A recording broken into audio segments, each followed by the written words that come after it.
এতক্ষণে বেশি দেরি হয়ে যাচ্ছে কিনা। এই মুহূর্তে অনেকটা পেছনে কিন্তু চলে আসলো সিনিস্টার, তিনিও একটা গ্রেনেড কুক করছেন। আজকের ম্যাচের শুরুতেই সিনিস্টারের হাত থেকে ডাবল গ্রেনেড আমরা কিন্তু এখান থেকে নক দেখতে পেয়েছিলাম, বাট এবার সিনিস্টারকে আরো একবার কিন্তু গর্জে উঠতে হবে। একপাশে আবারও কিন্তু শেষ এবং আরজি তারা এই মুহূর্তে কিন্তু ম্যান ডিসঅ্যাডভান্টেজে রয়েছেন।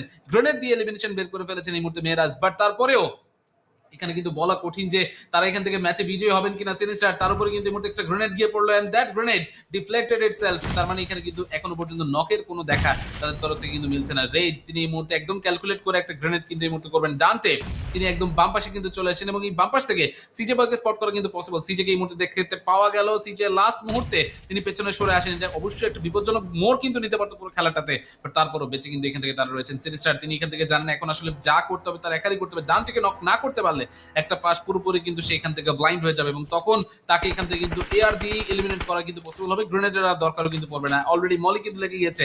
Sinister right now he is in trouble. এই মুহূর্তে জোনের পুরো কন্ট্রোলটা ইনিমিক্যাল মঙ্কের হাতে কিন্তু এই মুহূর্তে চলে আসলো। বুঝতেই পারছেন লাস্ট মুহূর্তে যে কোনো কিছু কিন্তু হয়ে যেতে পারে। ইনিমিক্যাল মঙ্ক রিস্কি এই মুহূর্তে কিন্তু আছেন। সিজে বয় তাকে এই মুহূর্তে কিন্তু অবশ্যই প্রথম নকটা বের করতেই হবে। এইবার কিন্তু আসলে স্কাল কিছু জানেন না এখানে প্লেয়ার ঠিক কোথায়। সিজে বয় বেশি এখান থেকে ওপরে চলে আসেন এন্ড দ্যাট ওয়াজ ডেডলি। এইবার স্কালের হাতেই তাকে নক আউট কিন্তু হতে হলো লাস্ট মুহূর্তে গিয়ে।